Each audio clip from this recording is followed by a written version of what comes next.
Dans le livre de Genèse, au chapitre 22, la Bible dit, le troisième jour, Abraham, levant les yeux, vit le lieu de loin. Dieu avait demandé à Abraham de lui offrir en sacrifice son fils. Donc pour ceux qui étaient là il y a quelques jours en semaine, nous avions dit que ce qui s'est passé là, Jésus va en parler. Jésus dira aux Juifs, Abraham, votre père, a vu mon jour. Il a vu mon jour. Non pas il savait, mais il a vu mon jour. Et j'expliquais à ceux qui étaient là que quand il a levé les yeux, il a vu plus que la montagne de Morija, mais il a vu ce qui allait se passer. Et c'est d'ailleurs ce qui va pousser, et quand son fils va lui poser la question de parler de l'agneau de Dieu, de parler de l'agneau de Dieu. Et il parlait de ce jour. Et dans ce passage, il ne s'agit pas simplement du sacrifice de Jésus-Christ, mais il s'agit aussi de la résurrection, puisque la Bible dit le troisième jour. Et le troisième jour pour nous, c'est le jour de la résurrection. Et Abraham a vu cela, et il va dire, sur la montagne de Dieu, Dieu se pourvoira lui-même. Il avait compris, il avait vu que c'était Dieu qui était en Christ. Mais ce qui est bien, c'est que la Bible dira que l'ange de l'Éternel va parler à Abraham et va dire au verset 17, « Eh bien, je te bénirai et je multiplierai ta postérité comme les étoiles du ciel et comme le sable qui est sur le bord de la mer. » Le français l'a rendu aussi simple que ça, puisque Dieu avait déjà promis à Abraham la bénédiction.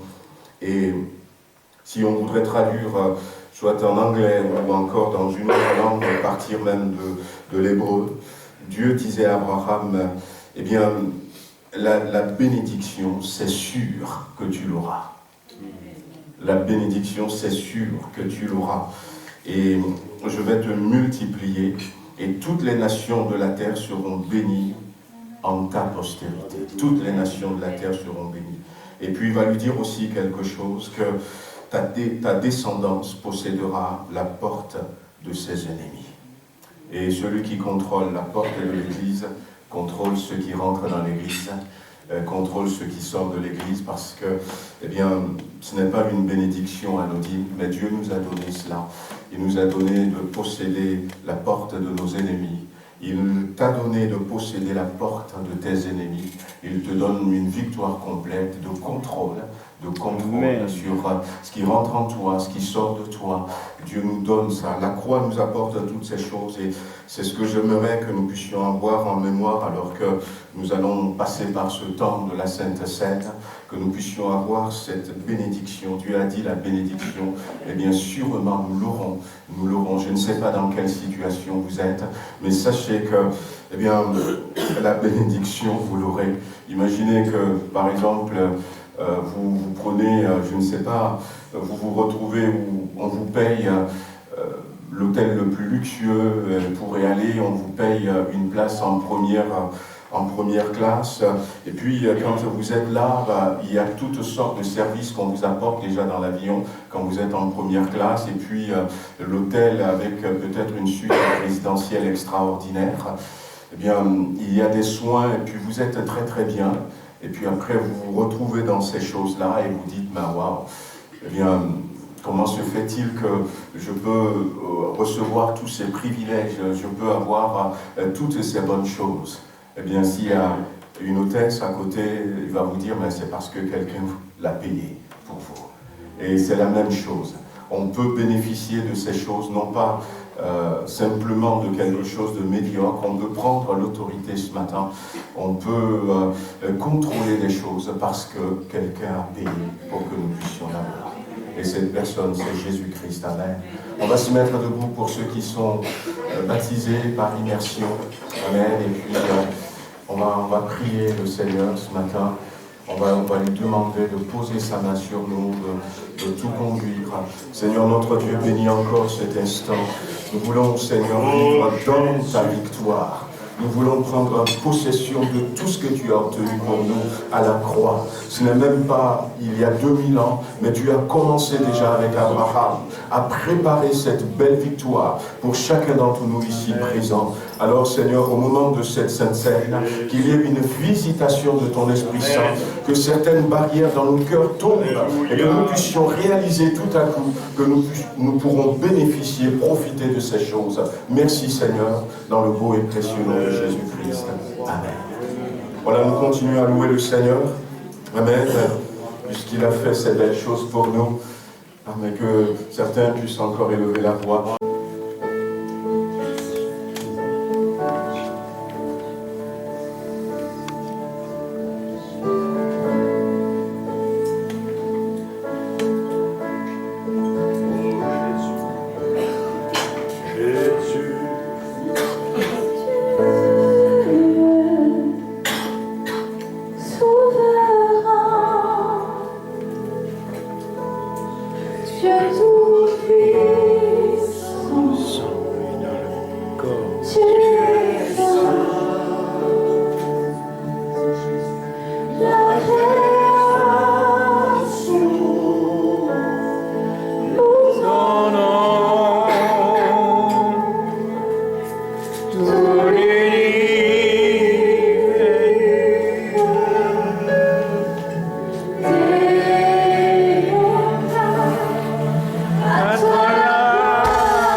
Je veux dire à toi soit la gloire, Seigneur. Toi, le Dieu créateur de l'univers, celui qui tient la terre dans le creux de sa main et qui pourtant, Seigneur, malgré ça, est là auprès de nous. Examine le cœur de chacun d'entre nous. Prends attention de chacun d'entre nous. Prends soin de chacun d'entre nous. Désire nous sauver, nous réconcilier avec le Père. Oh, comme c'est merveilleux. C'est merveilleux que dans ta grandeur, Seigneur, tu te... Aux annonces et puis en même temps aux offrandes.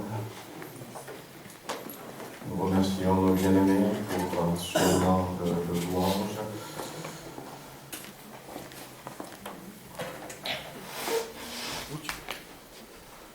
Voilà donc au niveau des annonces.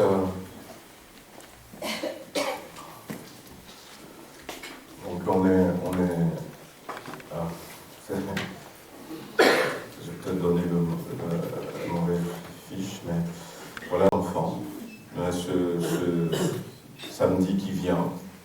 Donc on demande bien aux parents d'amener les enfants à 10 heures. Voilà, donc vos enfants se sont inscrits, donc vous les aviez inscrits, donc on vous demande bien de les amener samedi prochain à 10 heures. On a tout un programme, 2 différentes sorties adaptées à leur âge et puis un temps de retrouvailles ici à l'église. Ils vont manger ensemble et puis vous repasserez les chercher à 16h, 16h30.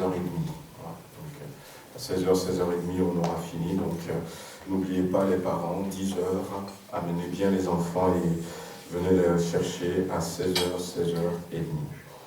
Vous rappelez aussi qu'il y a ce samedi qui vient un concert, donc comme j'avais dit la dernière fois, avec Pierre Lachat. Et donc pour nous, donc on lui avait dit qu'il fait des concerts pour sensibiliser au parrainage. Donc on lui avait dit que voilà, nous on a déjà via la ZEB, comme c'est marqué là, des parrainages. Donc il avait dit il n'y a aucun souci. Vous dire aussi que qu'est-ce qu'il y a encore sur non, pas plus rien. Voilà. Ouais, donc pour ça, pour ceux qui ne reçoivent pas le plan de lecture, vous nous donnez votre adresse, votre numéro de téléphone WhatsApp, et puis on va vous faire parvenir. Voilà, dimanche prochain, ce sera aussi un dimanche assez spécial, puisqu'on aura avec nous le pasteur Jean-Marc Terkéchian qui sera avec nous. Il y aura aussi un frère arménien qui vient de Vichy, Arthur Papiane. Et on aura un culte un peu spécial, puisque le lendemain, il y a cette mission en Arménie, une mission à laquelle, avec Sarah, on va participer. On vous avait demandé d'ailleurs si vous avez quelques médicaments, vous pouvez nous les amener. Et aussi, on a 3 enfants. Il faut savoir que nous parrainons 9 enfants via donc, la ZEP ici à Villefranche. Et parmi ces 9 enfants, il y en a 3 qui sont en Arménie. Donc l'idée aussi, c'est de les rencontrer, ces 3 enfants, voilà, pour leur dire... Je ne connais pas les conditions dans ces enfants que nous parrainons. Il y en a certains qui sont orphelins, d'autres sont issus de familles très très pauvres. Et surtout en Arménie, certains ont tout perdu dans la guerre qui avait commencé déjà en 2020. Donc on va les rencontrer. Et l'idée, c'est de leur dire, voilà, vous êtes précieux aux yeux de Dieu déjà. Et à nos yeux, ce n'est pas simplement pour se donner une bonne conscience. Donc on veut les rencontrer, on veut prendre une photo avec eux. Et dimanche prochain, on vous demandera, et comme il y aura des Arméniens avec nous, ils vont nous apprendre une phrase toute simple, on vous aime de tout cœur. Et puis, à un moment donné, toute l'Assemblée va le dire, on va faire une petite vidéo et qu'on va les montrer à ces enfants en disant, écoutez, vous êtes importants pour nous. Donc, si vous avez encore quelques médicaments, n'hésitez pas à amener-les nous. Voilà, donc, qu'est-ce qu'il y a à dire encore? Eh bien, au niveau des... on va continuer à prier pour Israël, mais on en parlera tout à l'heure. Vous rappelez encore au niveau de la GEF que, eh bien, le tronc derrière est réservé pour Yanning, donc ce projet d'orphelinat dont on vous a parlé. L'affiche se trouve aussi dans le hall. Vous rappelez aussi la vente de chocolat et puis aussi le comptoir de publication. Donc si vous n'avez pas encore commandé vos agendas pour l'année prochaine, vous pouvez même commander des livres pour offrir. Voilà. Alors, ce matin, nous avons la joie d'avoir avec nous le pasteur Claudio et son épouse. Il est sur Nancy, il est à la retraite, mais comme vous le savez, il est le président, bon, certains ne le savent pas, il est le président de l'AEP, Action évangélique de Pentecôte. Au départ, ça voudrait dire aide à l'Église persécutée. Et donc, moi, je fais partie du comité AEP, comme beaucoup le savent. Et donc, on revient donc de Madrid, où il y a eu le congrès mondial des assemblées de Dieu. Donc le frère aura la joie de nous parler un peu d'Israël ce matin, et puis il va nous apporter la parole de Dieu. Je vais vous dire que ce déplacement en Espagne s'est bien passé, merci pour vos prières.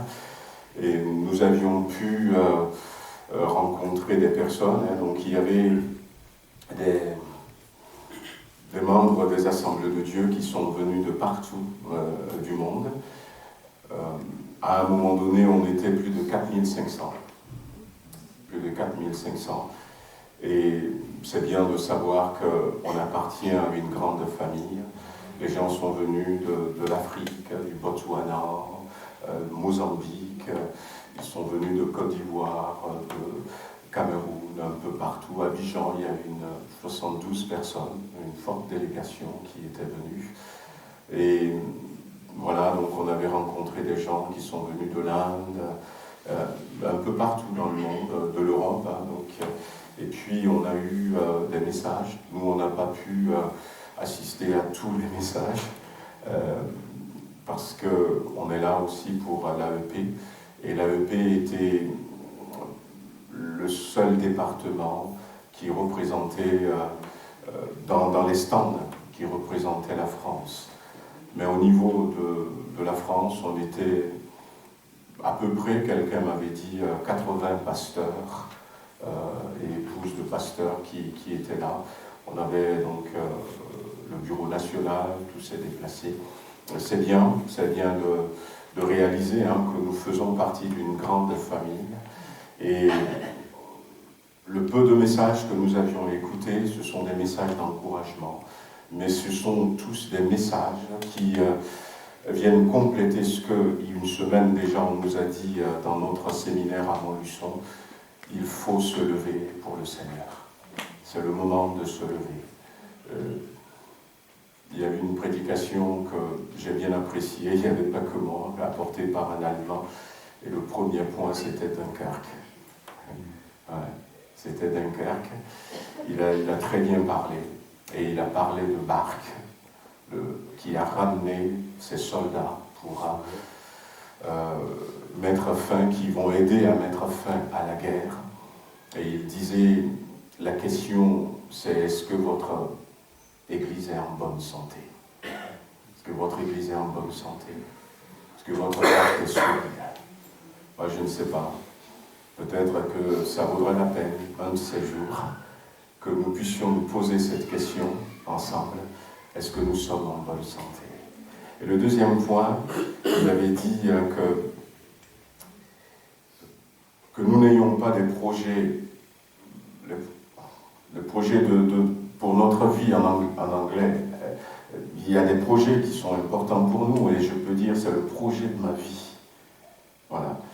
Mais est-ce que c'est le projet de notre vie, lifetime, le projet de ma vie, ou si c'est un projet timeline, le projet qui rentre dans le plan de Dieu? Parce qu'un jour, nous allons disparaître. Mais le projet de Dieu va continuer jusqu'au bout. Amen. Le plan de Dieu, lui, ne va pas s'arrêter. Amen. Et si nous nous incluons plutôt dans le plan de Dieu, c'est bien. Amen. Amen. Et puis il va parler aussi de l'âne. Ouais, l'âne qui a transporté Jésus pour arriver à Jérusalem. C'est des bons moments, merci Seigneur. Mais je crois que le pasteur Claudio pourrait en rajouter quelques mots. Je vais lui laisser toute la place. Merci, pasteur, d'avoir accepté notre invitation. Que le Seigneur le bénisse et nous bénisse à l'écoute de sa parole.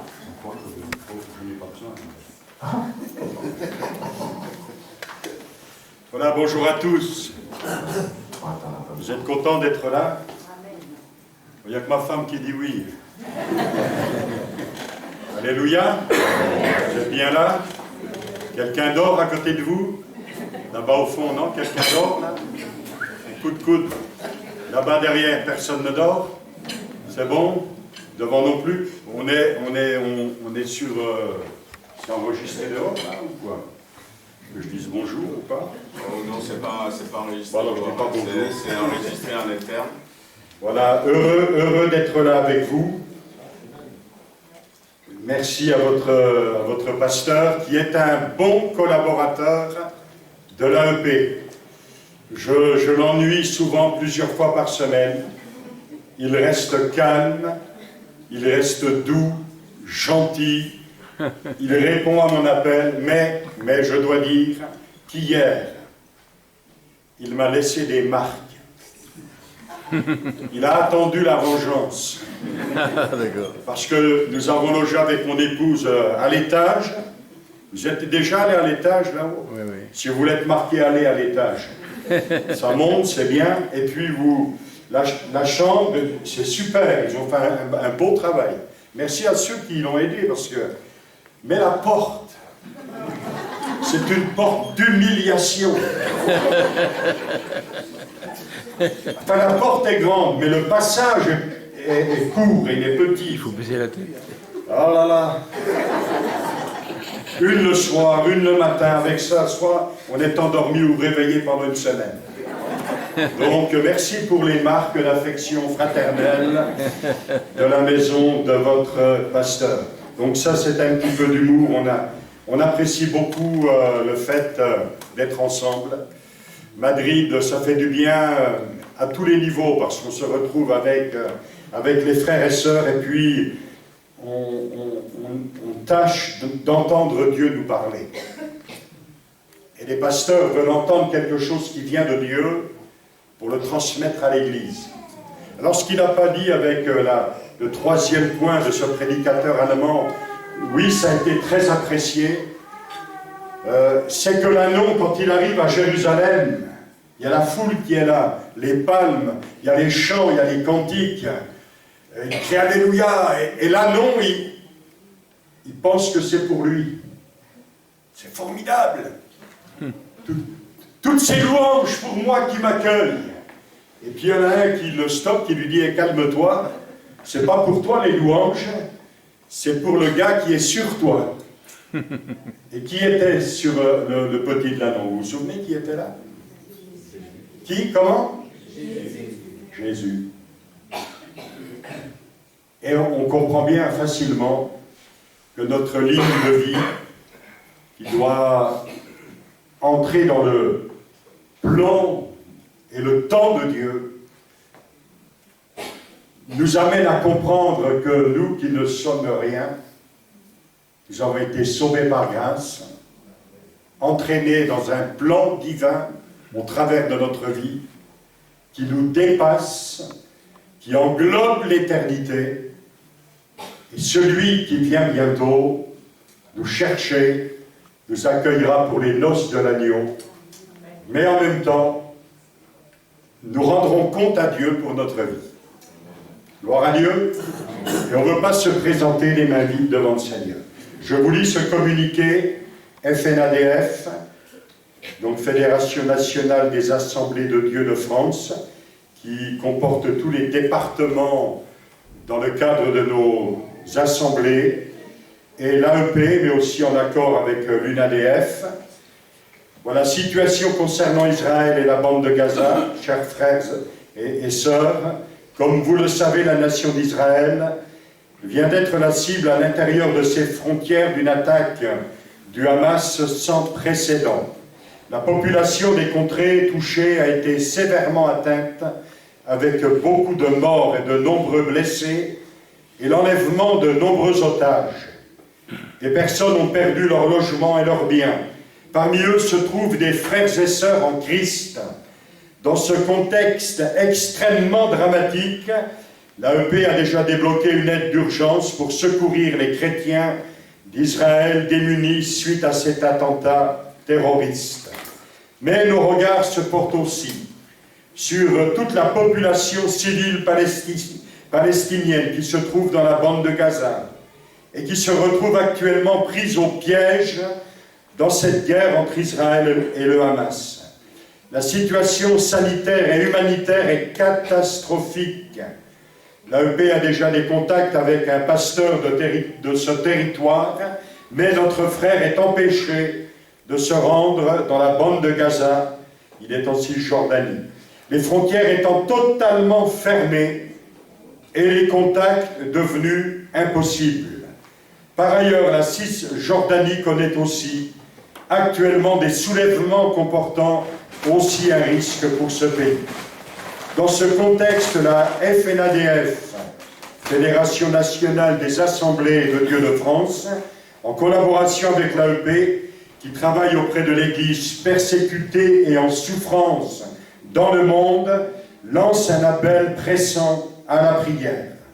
Prions pour nos frères et sœurs qui sont, malgré eux, au sein de ce conflit, quel que soit l'endroit où ils se trouvent. Que le Seigneur les garde, leur donne sa paix divine et fasse de chacun d'eux des ouvriers de paix. Prions pour Israël et la bande de Gaza, la Cisjordanie et les autres pays arabes environnants, ainsi que la paix revienne dans toute cette contrée. Mais nous ne savons pas quelle sera l'évolution de ce conflit majeur. Nous savons par contre que le message du salut en Jésus-Christ est pour toutes les nations, sans exception. Prions pour les otages israéliens, français et autres nationalités, pour qu'ils retrouvent la liberté et leur famille. Prions pour que l'aide devienne possible aux populations les plus sinistrées. Si l'accès semble aujourd'hui impossible, le Seigneur est celui qui peut ouvrir les portes qui nous apparaissent comme étant les plus fermées. Si vous souhaitez soutenir les actions de l'AEP, vous pouvez verser vos dons sur le compte, etc., etc. Recevez, chers frères, chères sœurs, nos salutations fraternelles. Robert Després, président de la FNADF, et pour l'AEP, Claudio et tout le CA. Donc voilà le communiqué qui doit être lu aux églises, qui doit l'être pour la plupart dans cette journée, dans ce culte.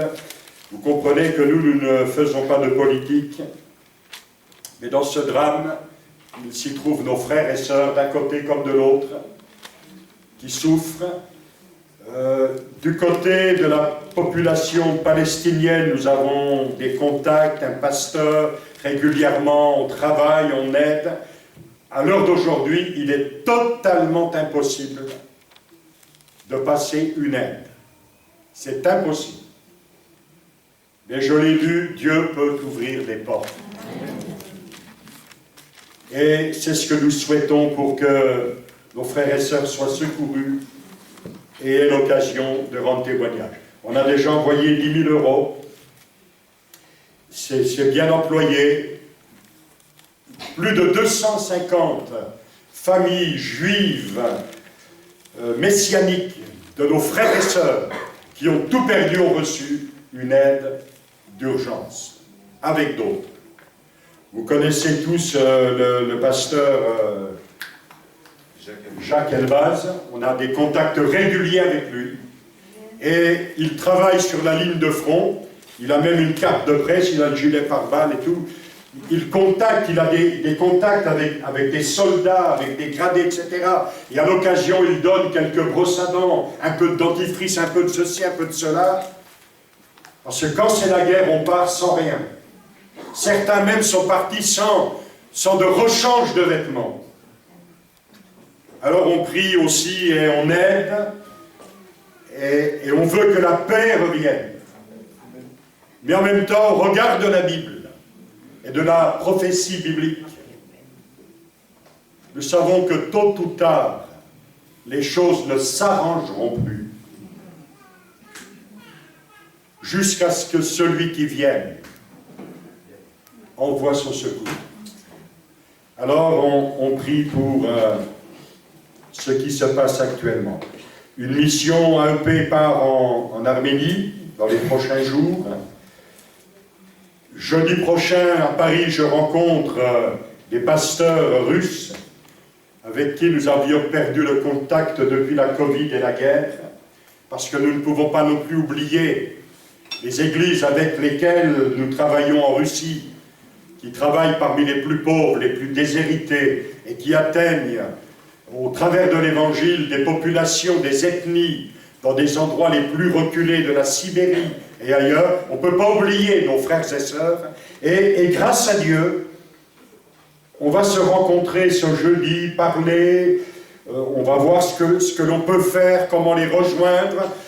Je vais leur donner, au nom de nos assemblées, une certaine somme pour qu'ils puissent, eux, aider.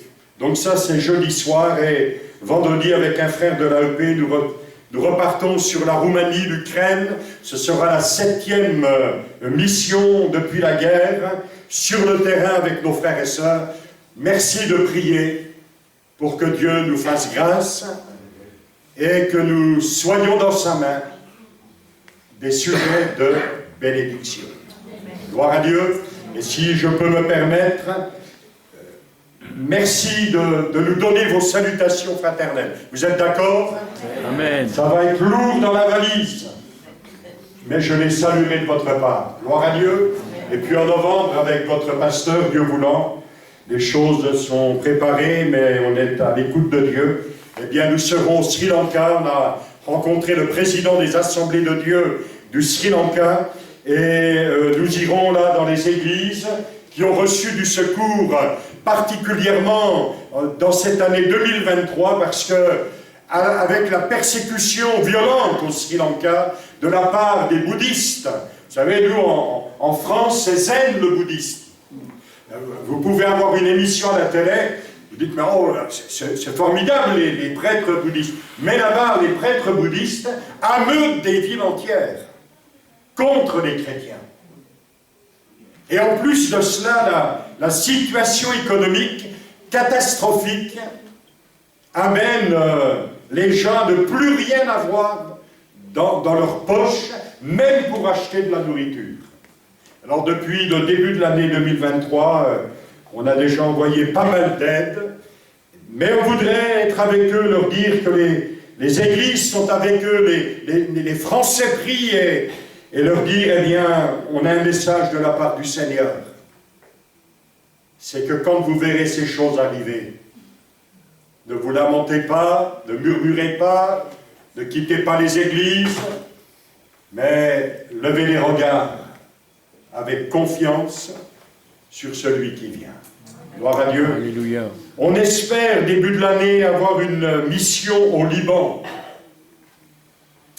AM, Action Missionnaire AEP, parce qu'on a de belles perspectives au Liban. Mais avec le conflit actuel, on ne sait pas ce que ça peut donner. Alors tout ça, ça demande de la prière. Parce que Dieu peut changer les temps et les circonstances. Amen. En réponse à la prière de son peuple. Et qui suscite la prière? C'est nous. Tiens, Seigneur, j'ai envie de prier aujourd'hui. Tu m'écoutes, tu réponds. Qui suscite la prière? Vous êtes sûr de ça? Ben oui. Donc quand on prie avec persévérance, le Saint-Esprit prend le relais en nous pour prier les prières que Dieu veut qu'on prie. parce que Dieu exauce les prières de son peuple. Pas toujours comme on y pense, mais il ne se trompe jamais. On lit un texte, alors les frères, je les vois bouger, ça va aller? Hein, Pas de souci. petit exercice, tout, c'est bon. On suit le mouvement. Je veux voir si vous êtes gentil ici. Votre pasteur m'a dit que oui. Alors, votre assemblée générale, c'est dans 24 minutes. C'est précis. Ouais, c'est 11h20. Oui, c'est un Sauf si on change d'horaire. Voilà. Non, je ne peux pas vous embêter. Marc 5. Je veux vous dire très simplement, assez courtement, ce qu'il y a dans mon cœur pour vous, dans cette assemblée. Merci de votre accueil. Je vous salue aussi de la part des chrétiens de Nancy. Alors, je ne suis plus le pasteur depuis des années. Le pasteur aujourd'hui, c'est Jean-Noël Zuel, son épouse. Il m'a chargé aussi de saluer les chrétiens que je rencontre. Alors, l'Église et le pasteur vous saluent fraternellement dans le Seigneur. Amen. Amen. C'est vrai qu'on est une belle famille dans le monde et on espère pour les années à venir une multiplication des églises grâce au travail de chacun d'entre nous. C'est notre mission, frères et sœurs. Alors, on peut lire au verset 27.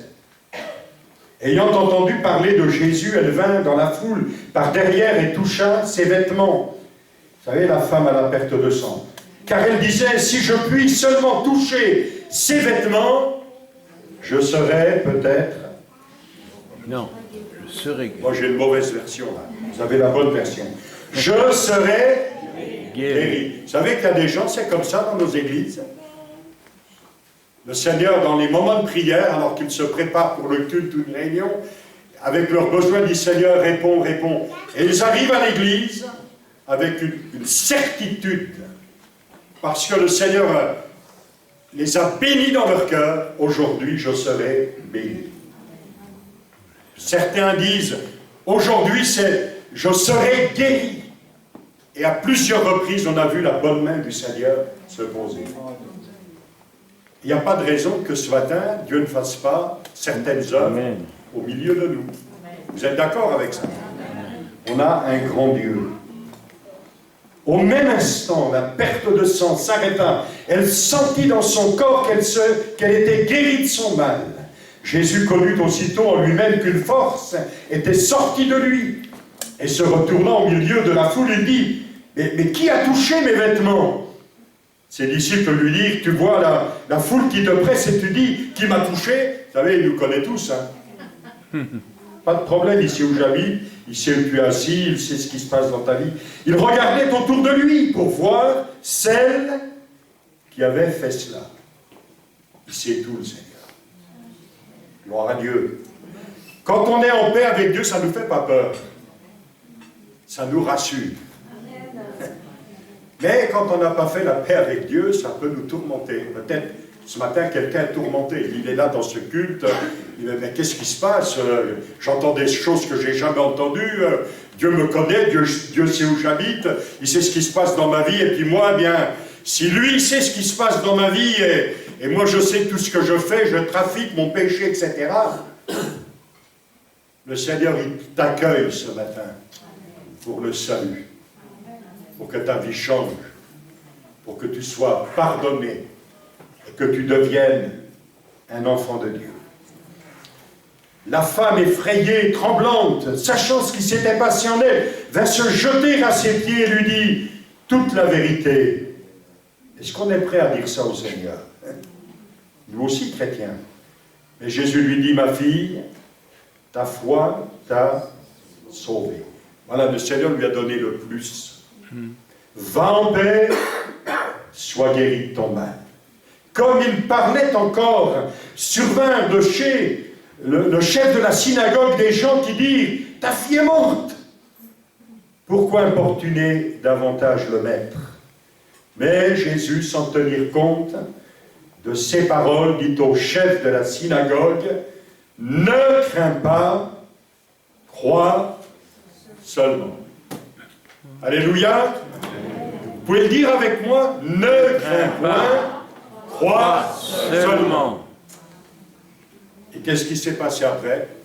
Le Seigneur, il entre dans la pièce, il y a les pleureurs professionnels qu'on paye dehors, il vient avec ses disciples, il parle à la fille, il la saisit par la main, lui dit Talita Koumi, ce qui signifie jeune fille, lève-toi, je te le dis. Aussitôt la jeune fille se leva, elle se mit à marcher car elle avait 12 ans, et elles furent dans un grand étonnement.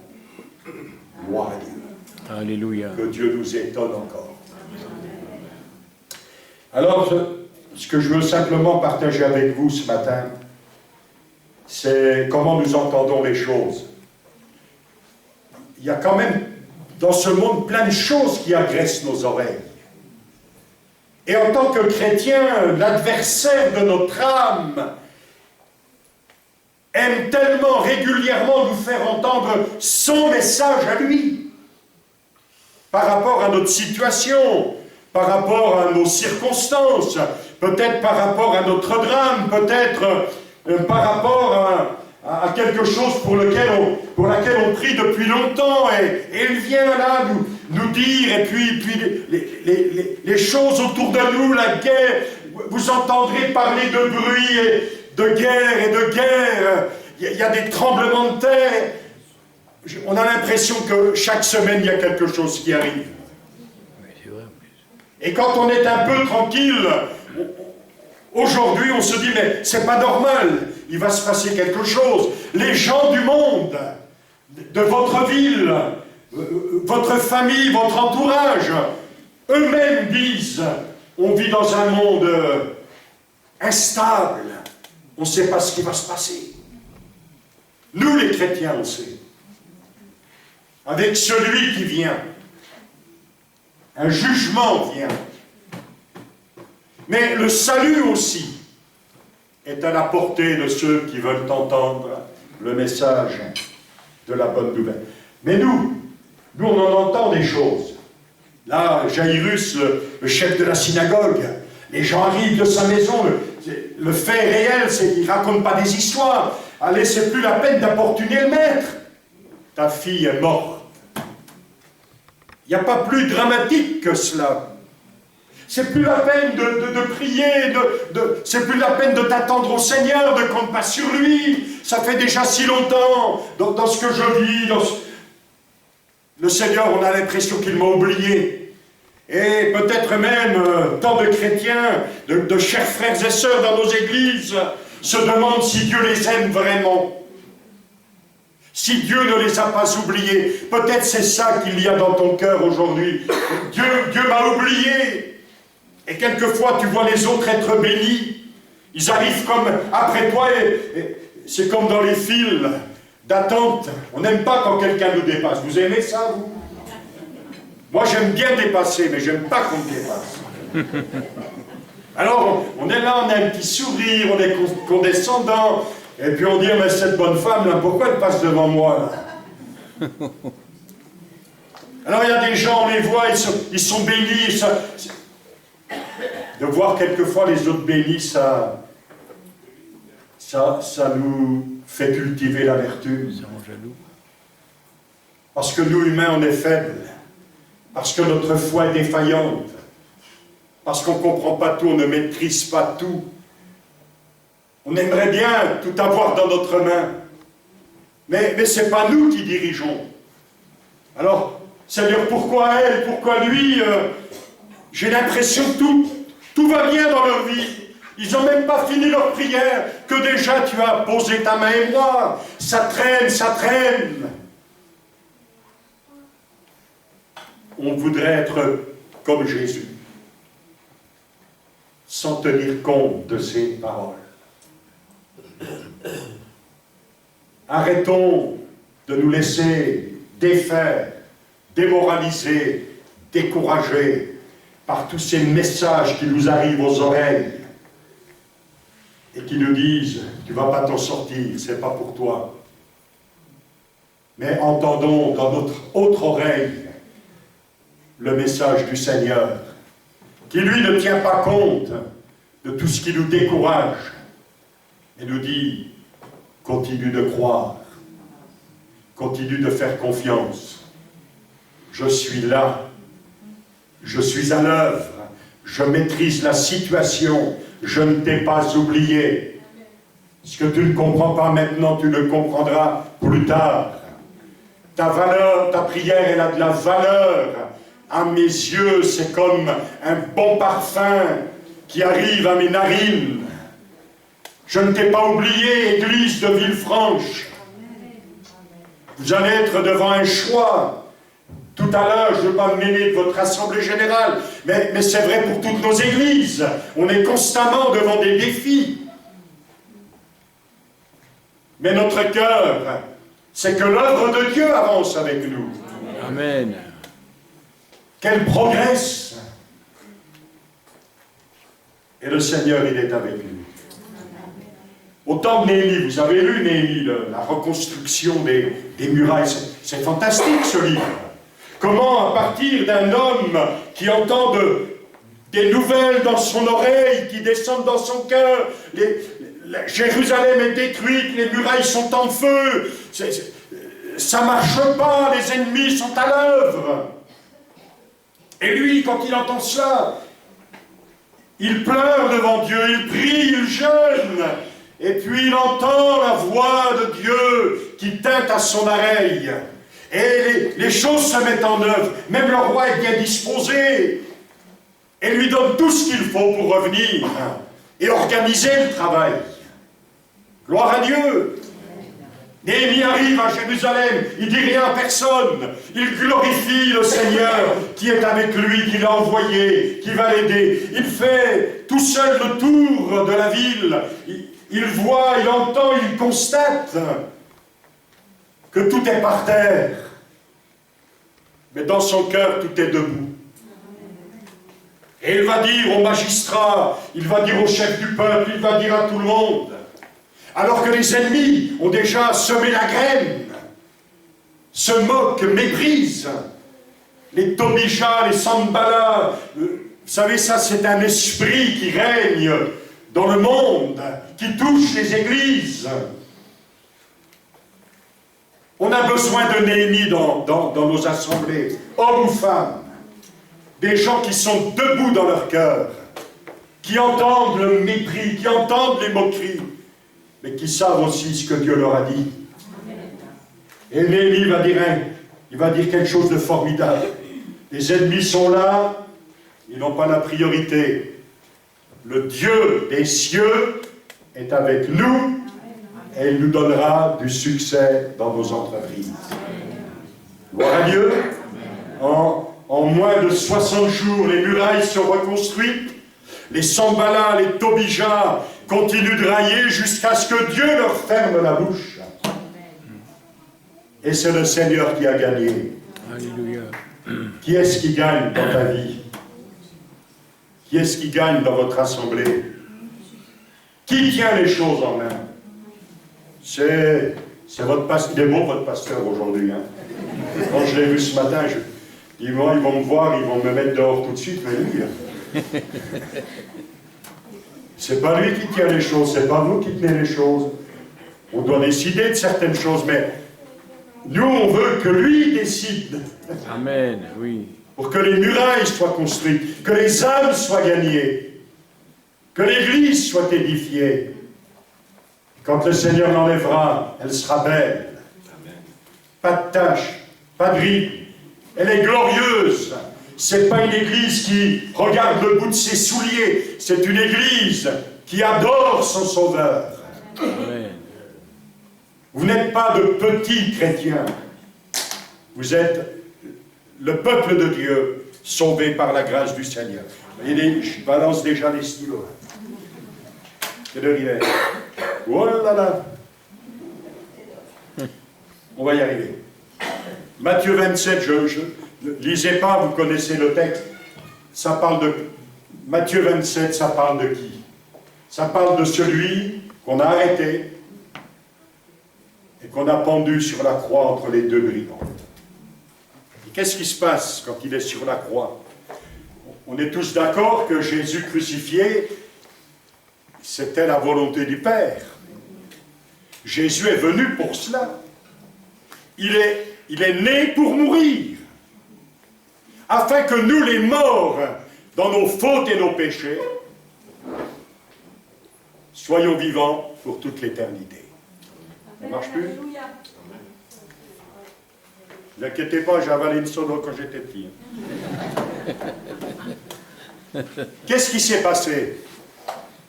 Il est pendu sur la croix, les deux brigands se moquent de lui. Ils l'injurient, et Jésus entend tout cela. Il est agressé par tout cela.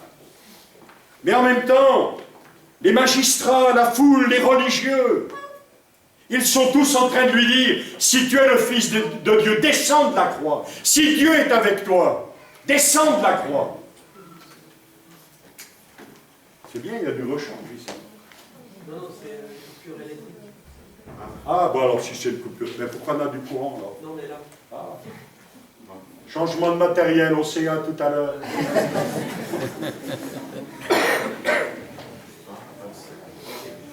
Donc j'ai droit à 2 minutes de plus là, à cause de l'arrêt. Les injures, les moqueries, on l'invective, on le frappe.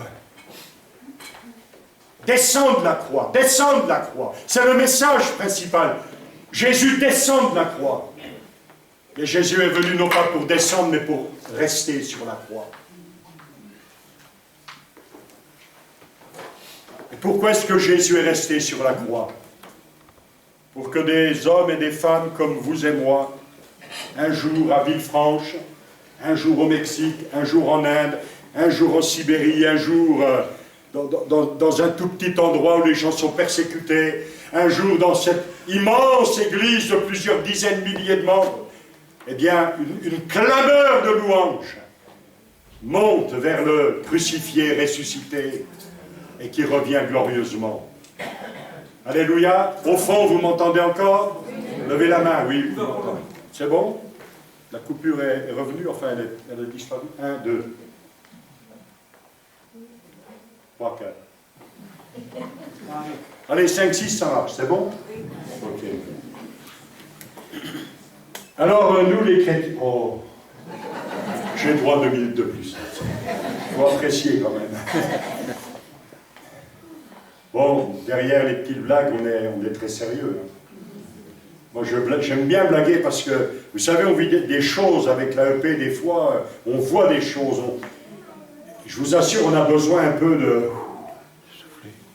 Mais on reste sérieux, parce que l'œuvre de Dieu, c'est sérieux. Frères et sœurs, comme moi, quand on vous a baptisé dans l'eau, vous avez compris qu'avoir été baptisé dans l'eau, vous avez disparu dans l'eau, c'est l'image de la vie crucifiée avec Christ. Vous êtes d'accord pour ça? Nous avons été, la Bible dit, nous avons été crucifiés avec Christ. Nous sommes entrés dans la crucifixion avec lui quand on a dit oui au Seigneur. Évidemment, le Seigneur qui est ressuscité nous a entraînés dans son cortège glorieux de la résurrection et la Bible dit que maintenant nous sommes assis dans les lieux célestes en Christ. Et dans les églises, on a nos places favorites. Hein. Nous, à Nancy, il y avait une sœur assez âgée, un peu vieille, quoi. Elle a été généreuse avec nous, mais il y avait des côtés, c'était un peu embêtant, quoi. Elle avait sa place. 3e rang. 7e chaise.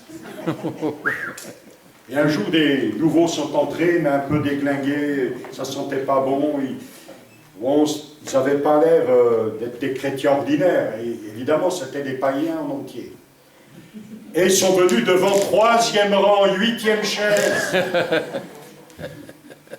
Quand la sœur est arrivée, elle les a regardés. « Vous m'avez piqué ma place !» Alors il dit, ben madame, on va vous redonner votre place, on ne les a jamais revus. C'est drôle comment nous, on a dit oui, on est crucifié avec Jésus, on l'a confessé dans les eaux du baptême, mais rapidement on réagit vite. Hein.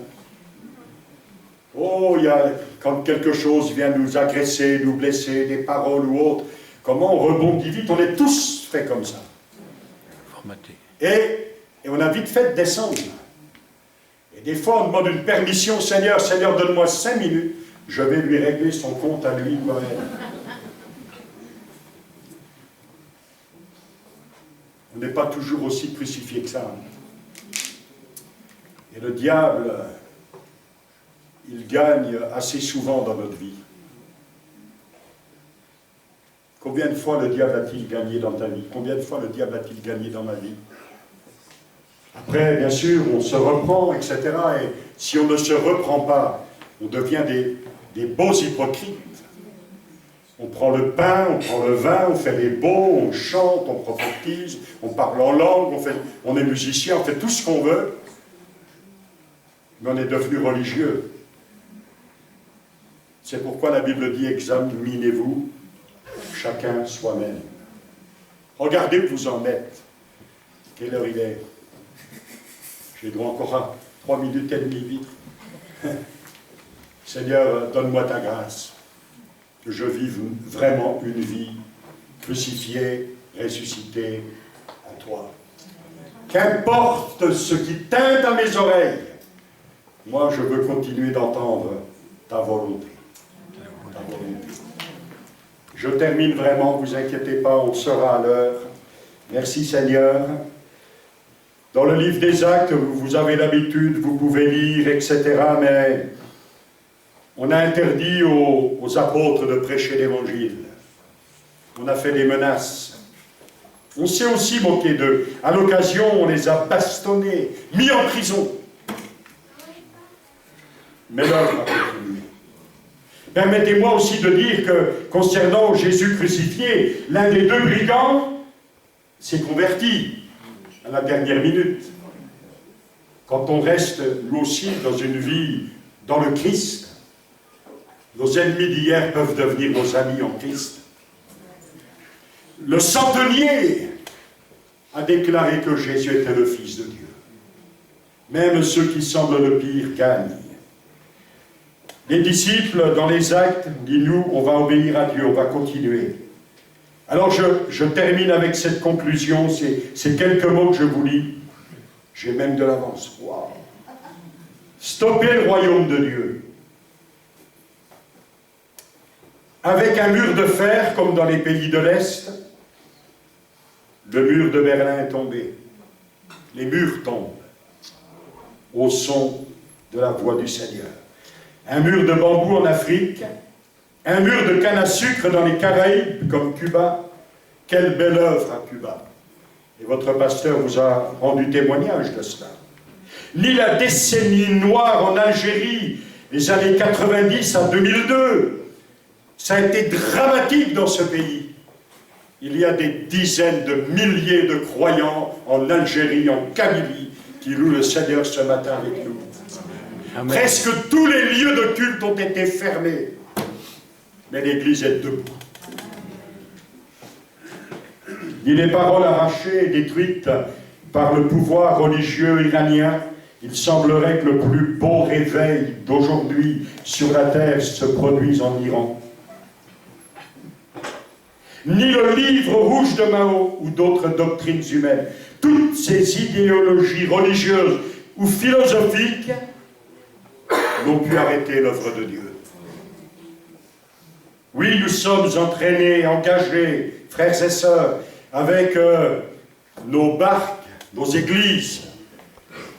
Les frères et sœurs, nous sommes engagés dans la plus belle œuvre qui existe. Dieu bâtit son royaume. Partout. Nous allons régner pour toujours avec celui qui nous a rachetés. Que Dieu vous bénisse, qu'il vous encourage, que chacun de vous, avec vos talents, les dons que Dieu vous a donnés, les forces que vous avez, peut-être vous dites, il m'en reste si peu, mais votre prière, votre intercession, j'attends 20, oh c'est 20. Ça fait avancer l'œuvre de Dieu. Vous l'avez compris, Seigneur, merci pour ta présence, ta parole. Tu es là au milieu de nous. Tu connais la barque de Villefranche et tous ces beaux chrétiens à l'intérieur. Merci de les bénir et de faire de chacun d'eux des bénédictions et des multiplicateurs de salut pour d'autres. Agrandis ton peuple ici, multiplie-le, Seigneur. Et c'est vrai que tu sauras pourvoir dans ton temps. Bénis la France, bénis le monde, bénis les missions de l'AEP, bénis l'action missionnaire, bénis le travail du plus anonyme, Seigneur. Nos vies sont dans ta main. Et nous te disons, fais ce que tu veux avec moi. Père Céleste, c'est au nom de Jésus que je te prie. Amen. Amen. Nous, on va partir rapidement avec mon épouse. On va retrouver un peu la maison. Dans la semaine, je repars ailleurs. Ça va nous faire du bien. Ma femme m'a dit, demain lundi, journée de pyjama. Je lui ai dit, ok, mais n'oublie pas que je mange à midi. Oui, ça fait quand même plusieurs semaines là, que vous n'êtes pas ensemble. Depuis des semaines. Ouais. Ouais. Le frère, au premier ou On est parti depuis le 22 août, je crois, pour faire des missions, des musiques. Ouais. En tout cas, merci.